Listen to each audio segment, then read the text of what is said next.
Hi everyone, my name is Dylan and I'm excited to present this episode of First to Last for second year biology students.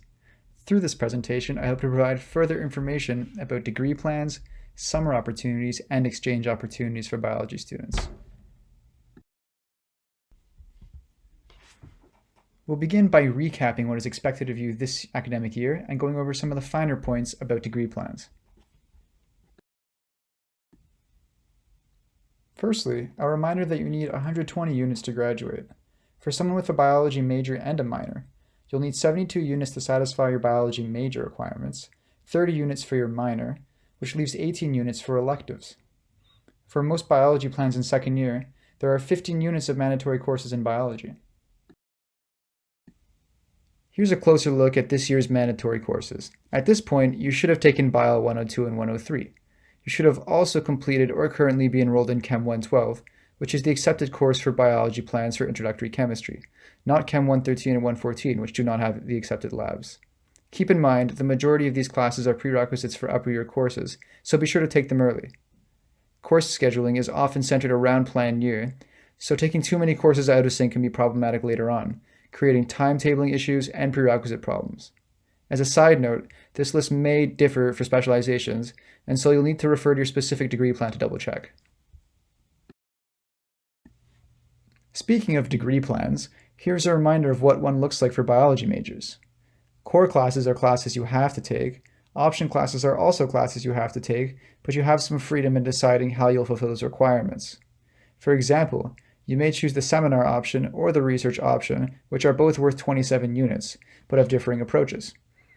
You can access this plan and specialization plans from the academic calendar on queensu.ca or the Queen's Biology website, biology.queensu.ca. Here are some special rules you should familiarize yourself with. Firstly, substitution courses allow you to substitute out-of-department courses to get credit for your biology degree. Be careful, this only applies where it is explicitly stated on your plan. Secondly, you may take 2 out-of-faculty courses. We are in the Faculty of Arts and Science, so if you are interested in health, you could take a health class from the Faculty of Health Science and have those units count towards your electives. We are limited to 2 to make sure we adhere to our plan structure. If you are looking to take health classes from the Faculty of Health, then your plan should reflect that. Lastly, and very importantly, core courses and option courses cannot count for 2 plans. For example, if you're a biology major, your Bio 103 counts solely for your biology major. It will not count towards any minor you take. Now let's talk about some summer opportunities that are beginning to open their doors to you this year. Here are some highlights of summer opportunities. Firstly, there's the Student Work Experience program, which provides summer work experience. Secondly, undergraduate summer research awards can give you summer research opportunities. You can also conduct field research at our very own Queen's University Biological Station. QUIP is an intensive 12 to 16-month internship program where you work alongside professional supervisors and gain practical experience. Lastly, Operation Wallacea is a program that can provide you the opportunity to conduct conservation biology field research at one of 11 field stations around the world. This is quite an extensive list, and I encourage you to explore all possible options. For a close look at each of these programs, visit the Queen's Biology website or the Career Services website. One way to spice up your academic experience is through field courses, which are a unique and special way to fulfill course requirements while also getting practical experience in exciting places. The Ontario University's program in field biology offers many different courses hosted by different universities and instructors. For example, Dr. Lohid from Queen's has run the course Exploring Diversity in Kenya, where the curriculum takes you to the biggest nature reserves in Kenya. Another interesting offering was a course where you study coral reefs and tropical marine biology through diving, swimming, and kayaking off the coast of Belize. The general timeline has courses announced in early January, with applications opening in February. Enrollment is on a first-come, first-served basis, so if you're interested, make sure to apply early. Dr. Shelley Arnott is the OUPFB coordinator here at Queen's, and she often runs informational sessions talking about the different courses and the application process. Email her at arnott@queensu.ca if you have any further questions. Let's move on and talk about exchange. Exchanges are a great way to continue your studies while enriching your academic experience. You will learn how to navigate foreign environments and broaden your mind to think globally.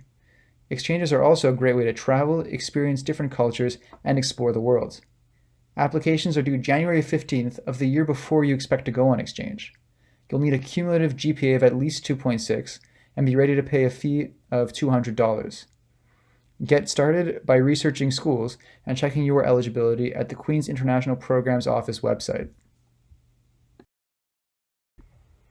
Here are some tips about preparing for an exchange. First, try to leave your option courses open until third year to maximize the number of transfer credits you can get on exchange. Secondly, make sure to check which courses from partner schools will count towards your degree as transfer credits. Sometimes a transfer course that has been approved in the past is not approved in the future. You might consider University College Utrecht, National Taiwan University, University of the West Indies Cave Hill Campus, and University of Sheffield.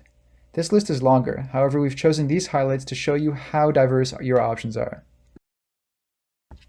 Let's get into some myths about exchange. First up, myth 1, I can't afford it. As it turns out, you only pay your Queen's tuition and living costs. Typically, this can be the equivalent of living in Kingston depending on your destination. Additionally, Queen's has many grants and bursaries available for exchanges. Make sure to visit the IPO website to take a look at these, as they can significantly improve the feasibility of exchanges. Myth number 2, exchange negatively affects future applications. As a matter of fact, exchanges add a lot to applications. They add diversity and skill, and if you achieve the same grades you earn at Queen's, it shows great strength of character to be able to maintain a high standard of learning in a foreign environment. The bottom line is that exchanges are the experience of a lifetime. You'll travel, experience new cultures, and challenge yourself in ways that will forever change you. Although this comes at an academic risk, these real-world experiences are far more valuable. Let's talk about some great ways to get involved with biology at Queen's. There are many different clubs here at Queen's that are geared towards biology students. Make sure to visit myams.org to learn more about these student organizations.